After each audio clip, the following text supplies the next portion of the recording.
지난주에 다뤘던 말씀,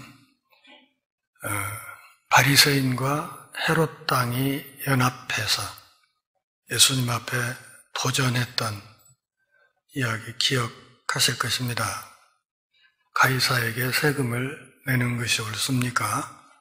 이런 물음에 대해서 예수님이 가이사의 것은 가이사에게, 그리고 하나님의 것은 하나님께 돌려드리라, 이렇게 대답을 하셨지요.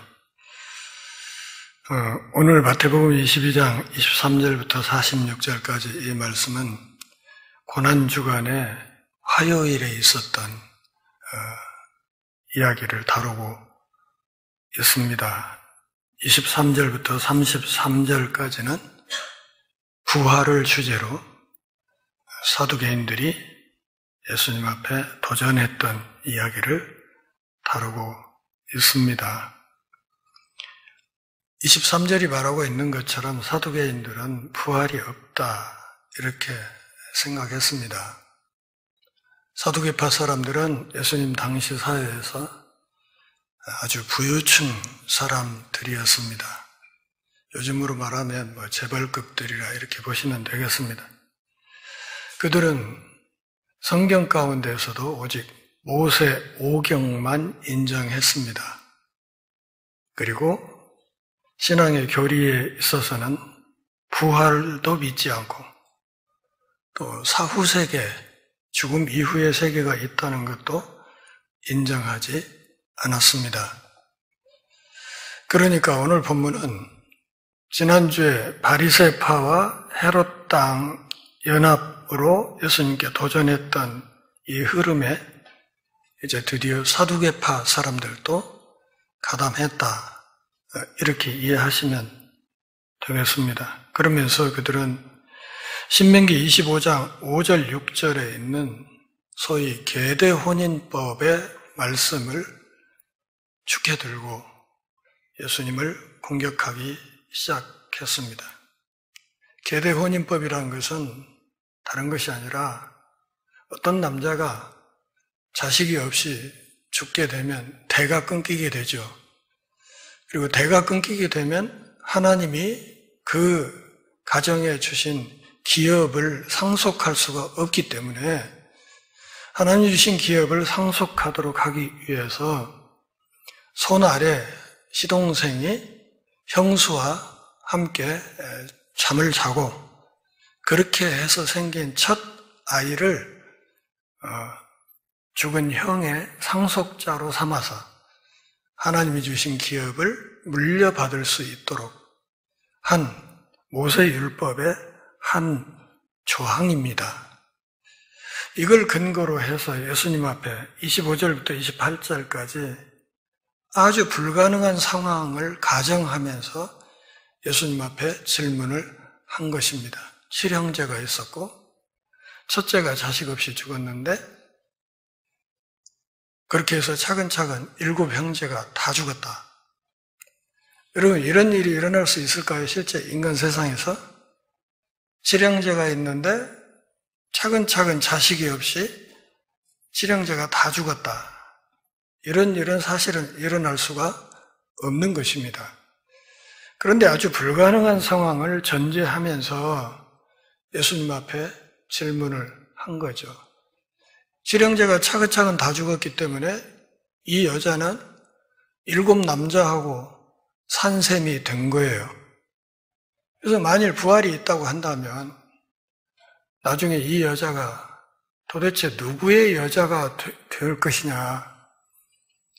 말하자면 사두개인들은 부활을 인정하지 않았기 때문에 부활이 실제로 있다고 한다면 이와 같은 골치 아픈 상황이 발생하지 않겠느냐. 그러면 세상이 시끄러워지지 않겠는가. 그러므로 부활은 없어야 하고 부활은 없는 것이다 하는 주장을 하기 위해서 예수님 앞에 가정 상황을 가지고 와서 예수님을 공격했던 것입니다. 29절 같이 읽겠습니다. 예수께서 대답하여 이르시되 너희가 성경도 하나님의 능력도 알지 못하는 고로 오해하였도다. 너희들이 오해하였다. 직역하면 잘못 생각하고 있다. 이런 말입니다.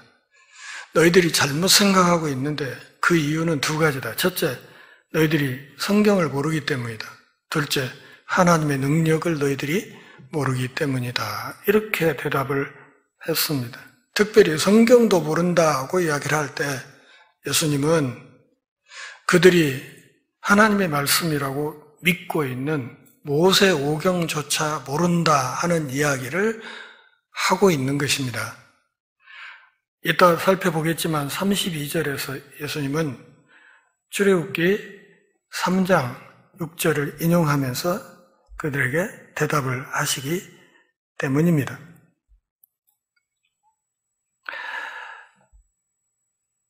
부활 때 7 중에 누구의 아내가 됩니까?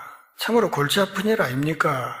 이렇게 할 때 예수님이 너희가 성경도 모르고 하나님의 능력도 모르기 때문에 그렇게 잘못 생각하고 있는 것이다. 이러면서 30절에서 그렇게 말씀하시죠. 부활 때에는 장가도 아니가고 시집도 아니가고 하늘에 있는 천사들과 같으니라. 예수님의 대답은 부활이 있다 없다? 있다. 또 부활 때의 몸은 지금 이 땅에서 살아가는 우리의 몸과 같다 다르다? 다르다. 고린도전서 15장 42절부터 44절까지 말씀에서 사도 바울도 같은 이야기를 했습니다.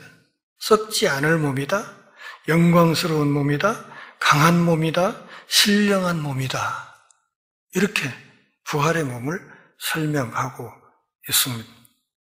성경에 대한 오해 때문에 성경을 너희들이 잘 알지 못하기 때문에 부활이 없다고 하고 부활이 있다고 하면 이런 골치 아픈 문제가 생길 것이라고 쓸데없이 걱정하는 것이다. 이렇게 말씀하시면서 30절에서 부활의 몸은 하늘에 있는 천사들의 몸과 같다.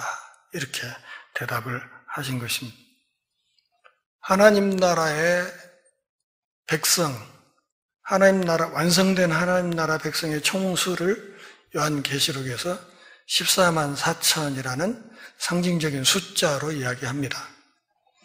그 14만 4천이라는 이 숫자는 완전수 12 곱하기 또 완전수 12 곱하기 또 완전수 10, 완전수 10, 완전수 10, 완전수 10 이렇게 완전수를 여러 번 곱하여서 만든 상징적인 숫자이기 때문에 완전한 수가 채워졌다 그런 뜻입니다. 그래서 그 나라는 14만 4천으로 상징되는 하나님 나라의 충만한 숫자가 다 차고 나면 거기 있는 하나님의 백성들은 죽는 몸이 아니기 때문에, 다시 말하면 영원히 사는 존재이기 때문에 굳이 오늘 우리나라처럼 출산율을 걱정하면서 생육하고 번성해야 될 이유가 없다는 것이죠. 태어나는 일도 없고 죽는 일도 없다. 그게 천사와 같은 신령한 몸이다. 예수님이 그렇게 대답을 하신 거예요. 그러면서 31절, 32절에서 죽은 자의 부활을 한번 따져보자. 출애굽기 3장 6절을 인용하십니다. 나는 아브라함의 하나님, 이삭의 하나님, 야곱의 하나님이라고 하지 않는, 하나님은 죽은 자의 하나님이 아니고 살아있는 자의 하나님이시다.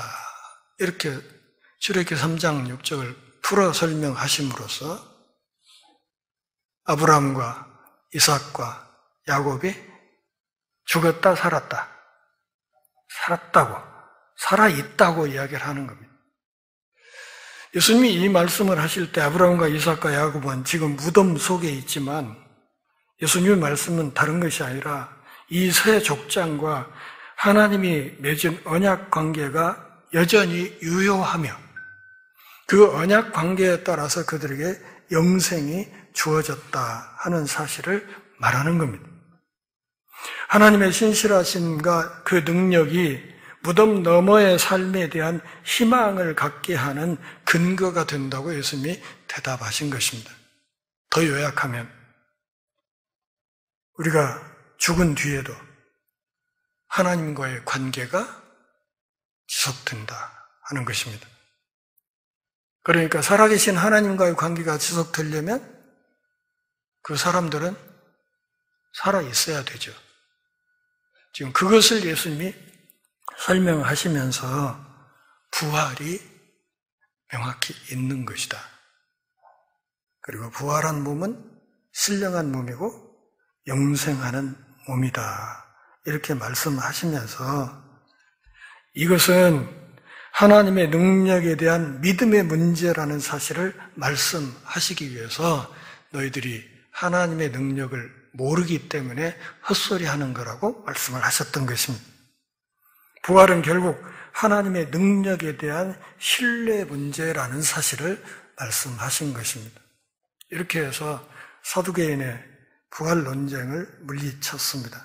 34절부터 40절까지는 바리새인들이 재도전하는 이야기, 특별히 모세 율법을 가지고 와서 그 율법의 여러 조항 가운데 가장 중요한 계명이 무엇이고 또 두 번째로 중요한 계명이 무엇인지 이것을 예수님에게 물어보면서 예수님을 시험하는 이야기를 다루고 있습니다. 35절에서 마태는 그들의 대표인 율법사가, 율법 해석의 최고 권위자가 예수님을 찾아와서 물어보는 의도가 무엇이라?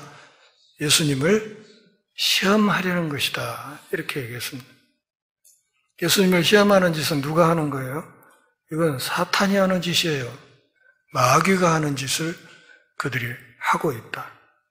율법 해석의 최고 권위자라는 사람들이 율법을 가지고 예수님에게 도전하면서 마치 마귀가 하는 짓을 하고 있다 이렇게 이야기를 한 겁니다. 모세 율법을 하나님이 주셨고 그 율법을 역대 수많은 랍비들이 해석하는 작업을 해왔습니다. 그것이 계속 축적됐습니다. 그러니까 어떤 조항에 대해서 랍비 아무개가 이렇게 해석을 했고 또 랍비가 또 다른 조항을 어떻게 그 해석의 결과물들이 역사 속에서 계속 쌓여왔습니다. 이것을 유대인들은 전부 압축을 하고 요약하면서 무슨 작업을 했냐 하면은 하지 마라 하는 조항을 365개를 만들어 놨습니다. 메모하세요. 메모하셔야 된다고. 하지 말라는 조항을 몇 개? 365개. 이 365개는 1년 365일을 가리키는 거예요. 하라는 조항을 248개를 만들었어요. 이것은 우리 몸의 지체들이 총 숫자가 248개라네요. 전 잘 몰라요. 해부학을 안 해서. 248개 지체로 사람 몸이 만들어졌다는 거예요. 그래서 몸의 지체 하나하나를 가리키는 조항 하나하나로 248개 조항에 하라는 조항을 만들었어요. 합치면 몇 개? 613개. 저는 세어보지 않았는데 10계명의 글자 숫자가 613개라고 합니다. 그래서 하라는 조항 365개, 하지 말라는 조항 365개, 하라는 조항 248개, 합 613개, 10계명의 글자 수. 그러니까 이 조항들이 결국 뭘 가리킨다는 거예요? 10계명을 가리킨다고 이야기를 하는 겁니다.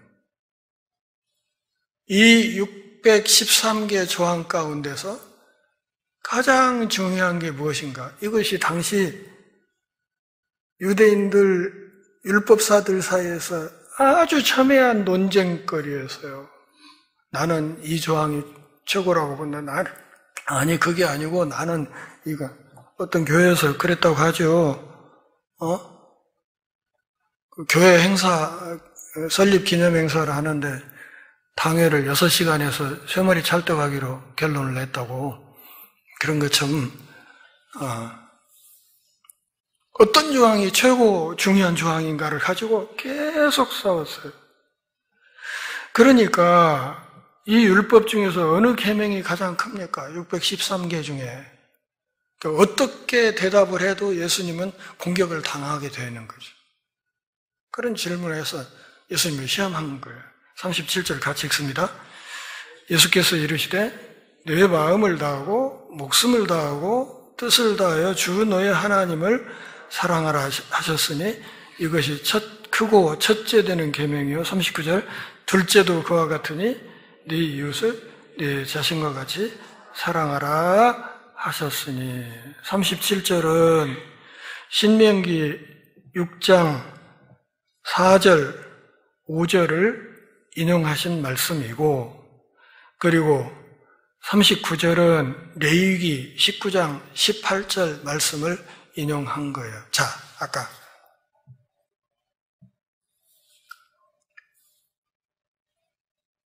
사두개파 같은 경우는 율법 중에 뭔만 인정한다고요? 오경만 인정한다고 그랬잖아요. 예수님이 인용하신 말씀들이 다 모세 오경에 들어있는 말씀이에요. 그러니까 사두개파도 아무 말 못하고 바리새파도 말을 함부로 못하는 성경 구절을 인용하면서 답을 하신 거예요. 그러면서 율법 전체를 몇 개로 압축을 했습니까?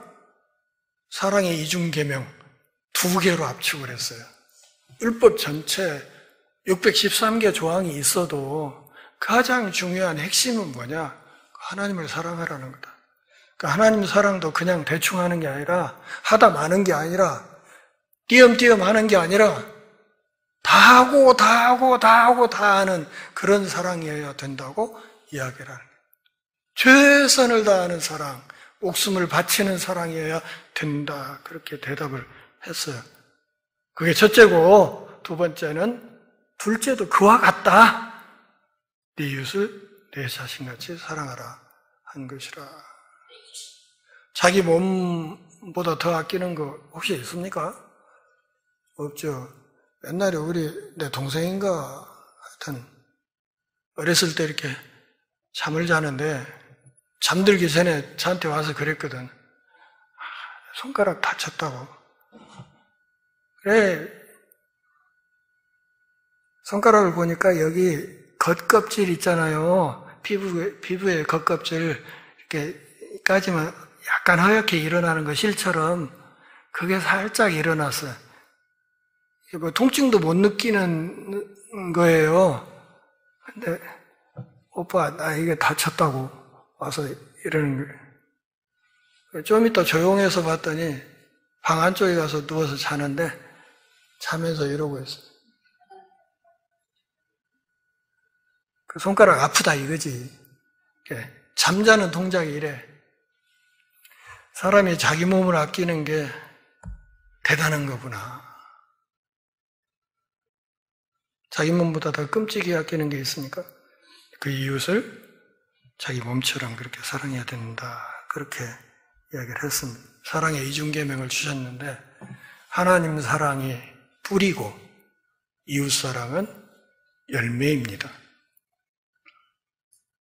이 뿌리에서 열매가 나온다. 이 사랑의 이중계명의 극치가 보여요. 이것의 가장 중요한 모범, 이것이 바로 예수 그리스도의 십자가입니다. 십자가에서 인류를 대속하기 위해서 죽으신 그 사랑, 그것이 가장 중요한 모범이 된다. 그러면서 40절에서 그렇게 말씀하셨죠. 이 두 계명이 온 율법과 선지자의 핵심이다. 핵심이다.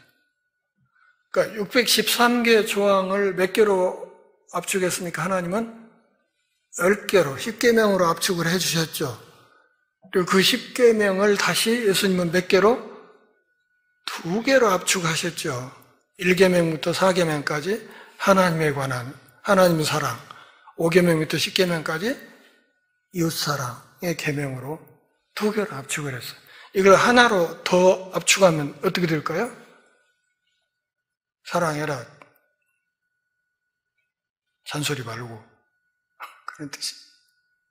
최강희 감독 표현대로 하면 닭사. 닥치고 사랑. 이렇게 이야기를 한 겁니다. 자, 613에서 10으로, 그 다음에 2로, 하나로 규제 조항들이 점차로 수가 줄어들었습니다. 무슨 뜻입니까? 하나님의 백성들의 성장과 성숙을 전제하는 겁니다. 그러니까 조항이 줄어들었다는 것은 그만큼 자발성에 맡기는 영역이 많아진다. 그런 뜻이에요. 자발. 우리 아이들 다 컸어요. 막내도 30살이 넘었으니까 다 컸죠. 제 자녀들에게 카톡을 보내면서 다른 얘기 안 해. 잘 지내냐?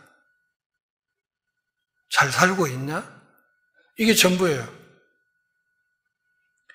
그러지 저 아이들한테 애들이 초등학교 다닐 때처럼 양치질 했냐? 숙제했냐? 텔레비 그만 봐. 책 열심히 읽어. 이렇게 말하지 않아요. 그러니까 30살 넘은 자식들을 앞에 앉혀놓고 너 양치질 했어요. 손 가져와봐. 손톱 검사 좀 하게. 이건 미친 부모지. 자식들도 제대로 된 자식은 아니고요. 지난 30여 년 동안 이 교회를 섬겨오면서 제가 갖고 있었던 가장 중요한 원칙 중에 하나가 자발성이었습니다. 믿음이 있다면 스스로 알아서 할 일들을 챙겨서 각자의 자리에서 열심히 하십시오. 그게 제가 갖고 있는 목회의 가장 중요한 철학이고 원칙이었어요. 그것은 무슨 뜻인가? 교우들을 성숙한 신앙인으로 믿는다는 뜻입니다. 믿기 때문에 맡기는 겁니다. 믿고 맡기는 거죠. 못 믿으면 어떻게 맡겨요? 예수님이 그랬다니까요. 하나님의 백성들의 수많은 율법들을 놓고 이게 옳냐 저게 옳냐 따지고 있을 때 예수님은 아니 그게 아니고 10개도 많아. 그냥 2개면 돼. 이렇게 말씀을 하신 거예요. 그걸 하나로 더 압축하면 닥치고 사랑하면 돼. 이런 얘기입니다. 이제 마지막 41절부터 46절까지 말씀에서 그리스도가 누구인가에 대해서 이번에는 누가 공격을 합니까? 예수님이 공격을 합니다. 그동안에는 계속 바리새파와 헤롯 당이 사두개파와 또 바리새파가 두 번째 또 재도전하면서 계속 예수님을 공격해 왔지만 이 41절 이하 말씀에서는 예수님이 그들을 반박하는 질문을 던지십니다. 그것은 핵심은 다른 것이 아니라 그리스도가 누구냐 하는 거였습니다. 도대체 메시아, 이 세상의 구세주가 누구냐? 아울러서 그들이 갖고 있는 잘못된 메시아관을 교정하기 위해서 이 말씀을 하신 거예요. 바리새파와 헤롯 당이 그리고 사두개파 사람들이 또 바리새파가 왜 예수님을 계속해서 공격합니까? 그 이유가 뭐예요? 기독론이 잘못됐기 때문이에요. 다시 말하면 그리스도가 누구인가에 대한 생각이 삐딱하기 때문에 그리스도로 오신 예수님을 계속 공격하는 이런 흐름이 나오는 거예요.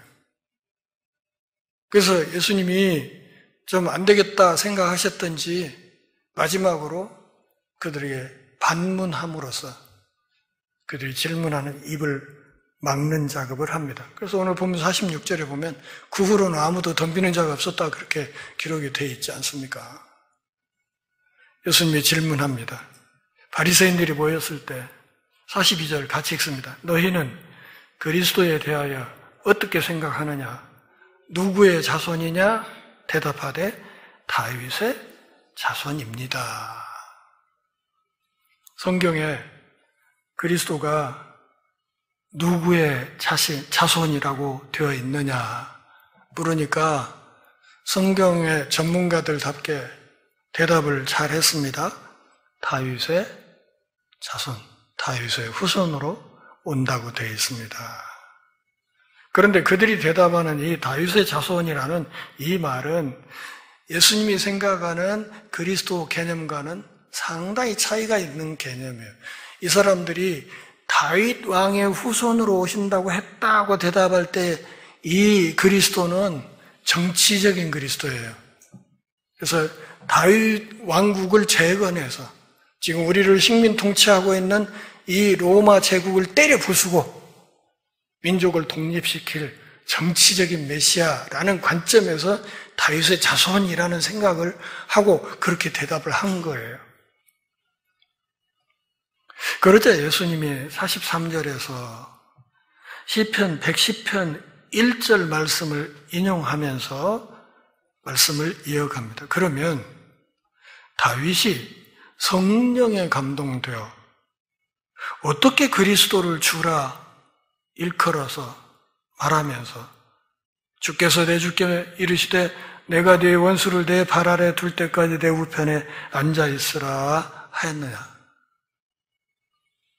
이상하지 않아? 그런 얘기죠. 어떻게 자기 후손으로 올 사람을 다윗이 자기의 주라고 할 수 있었겠냐. 시편 110편 1절이 그렇잖아요. 주께서 앞에 주는 성부 하나님이고 두 번째 내 주 거기는 성자 하나님이고 자기 후손으로 오실 성자 하나님을 일컬어서 다윗이 내 주라고 고백을 했는데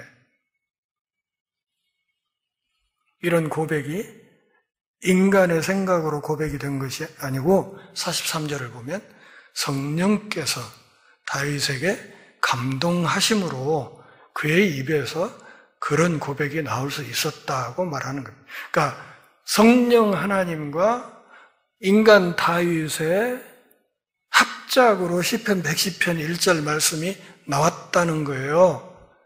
다윗의 후손으로 온다 하는 것은 하나님의 언약이고 그 언약에 기반해서 그리스도가 이 땅에 오게 될 텐데 그 언약에 따라 온다면 그 사람은 누구의 후손인 거예요? 다윗의 후손인 거죠. 후손인데 다윗의 후손으로 예수님이 왔는데 안 믿어. 왜? 사람이다 이거죠. 사람이다. 우리와 똑같은 사람이다. 그러니까 언약에 따라 메시아를 보냈는데 그들은 믿지 않는 거예요. 저 친구 목수하냐? 목수가 무슨 메시아야? 믿지 않는 거죠. 그런즉 45절에서 다윗이 그리스도를 자기 후손을 주라 칭하였은즉 어떻게 그의 자손이 되겠는가? 예수님의 질문은 이거예요. 그리스도는 다윗의 자손으로 온다. 그런데 다윗의 자손이지만 그리스도는 동시에 다윗의 주님이기도 하다. 이게 지금 이 진술이 두 개가 모순되는 거예요. 자손인데 그의 주님이 되는 이 모순이. 이것을 바리새인들은 유일신 신앙을 갖고 있기 때문에 우리가 믿는 하나님 외에 또 다른 신이 있다고? 이런 생각을 하니까 하나님의 언약을 따라서 오신 다윗의 후손으로 오신 메시아이신 그분을 인정할 수가 없는 거예요. 안 믿어. 그러니까 공격을 하는 거예요. 계속해서. 믿지 않으니까 공격을 해요. 이 모순적인 칭호. 대답을 하지 못해. 왜? 삼위일체를 몰라. 이 사람들은 지금 삼위일체 교리를 몰라요. 또 성육신 교리도 몰라. 하나님이 사람의 몸을 입고 이 땅에 온다. 그래야 다윗에게 주신 언약이 성취되는 거니까요. 사람의 몸으로 와야 되는 건데 그 성육신 교리도 몰라. 또 다윗에게 주신 언약이 연속성 위에서 그대로 신실하게 성취되어야 한다 하는 사실도 제대로 받아들이기가 어려운 거예요. 그러니까 메시아가 이 땅에 오신 그리스도가 다윗의 후손인데 그 후손이 동시에 다윗의 주님이기도 하다는 이 모순된 진술, 두 개의 상충되는 이 진술을 그들의 신학체계 안에서는 수용하기가 어려운 거예요. 대답을 할 수 있을까요? 없을까요? 대답을 못해요. 46절 같이 읽습니다. 한마디도 능히 대답하는 자가 없고 그날부터 감히 그에게 묻는 자도 없더라. 치열한 신학적인 공방을 통해서 예수님이 사연승했어요. 당대 최고 엘리트, 종교 엘리트들과 겨루어서 사연승했어요. 유대인들은 전패했어요. 한 판도 이기지 못했어요. 마태는 이제 고난주간 마지막 주간 화요일이잖아요. 이제 한 3, 4일 뒤면 예수님이 십자가에 못 박혀 죽잖아요. 그리고 죽기 전에 재판을 받잖아요. 대제사장의 뜰에서 불법 재판이지만 재판을 받게 됩니다. 그 십자가 앞에 재판에 앞서서 마태는 예수님의 영적인 권위와 그분의 우월성을 명확히 해두고 싶어서 오늘 본문을 여기에 기록해 놓은 거예요. 원래 유대교 지도자들, 예수님을 십자가에 못 박아 죽인 이 지도자들 원래 상대가 안 되는 애들이었다. 그 이야기를 명확히 해두려고 하는 것입니다. 다시 말하면 예수님이 승리자다. 예수님이 이기신 분이다. 그분이 하나님이시고 그분이 그리스도시고 그분이 왕이시다 하는 것을 이 논쟁 이야기 시리즈를 통해서 우리에게 증명하려고 하는 것입니다.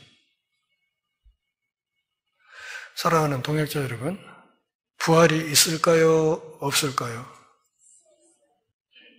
있어요. 그게 오늘 우리가 신앙생활하는 가장 중요한 이유 중에 하나예요. 그 이유가 다는 아니지만 중요한 이유 가운데 하나예요. 우리가 육신의 죽음을 맞이할지라도 그걸로 하나님과의 관계가 끝나는 것은 아니다 하는 것을 오늘 예수님의 말씀을 통해서 명확히 확인했습니다. 제 말이 아니라 우리 주님의 말씀입니다. 사랑이 하나님의 본성이라고 말씀하셨습니다. 이것이 하나님의 백성들에게 주신 새 계명이라고 말씀하셨고, 하나님 사랑이 뿌리라면 이웃 사랑은 열매다. 이것이 상호 연동되어 있다 하는 것을 또한 말씀하셨고, 가장 중요한 질문 하나, 42절에 있는 것처럼 그리스도에 대하여 어떻게 생각하는가 하는 이 물음이 우리 전생애를 걸쳐서 끊임없이 마음속에 품고 스스로 물어야 될 중요한 질문이라 하는 사실을 기억하시기를 바랍니다. 나는 예수님을 어떻게 생각하는가?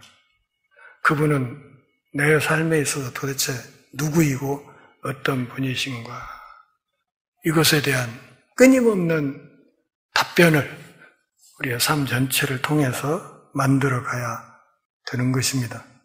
그러면 우리의 신앙생활의 깊이가 날마다 더 깊어질 수 있다, 이렇게 생각합니다. 그리스도가 나에게 누구신가? 한 주간 깊이 생각해 보시기를 바랍니다. 기도하겠습니다. 하나님 아버지, 주의 말씀 앞에서 우리 신앙의 옷깃을 다시 여밀 기회해 주셔서 고맙습니다. 부활의 소망이 우리 안에 날마다 견고케 하시고 하나님의 형상으로서 하나님의 본성인 사랑이 우리 마음속에 온전히 뿌리내리게 하시고 그 사랑이 우리의 삶 전체를 통해서 뻗어나가게 도와주시고 삶의 모든 상황 속에서 그리스도가 나에게 어떤 분이신지를 깊이 묵상하며 살아갈 수 있도록 은혜를 허락해 주옵소서. 예수님의 이름으로 기도합니다.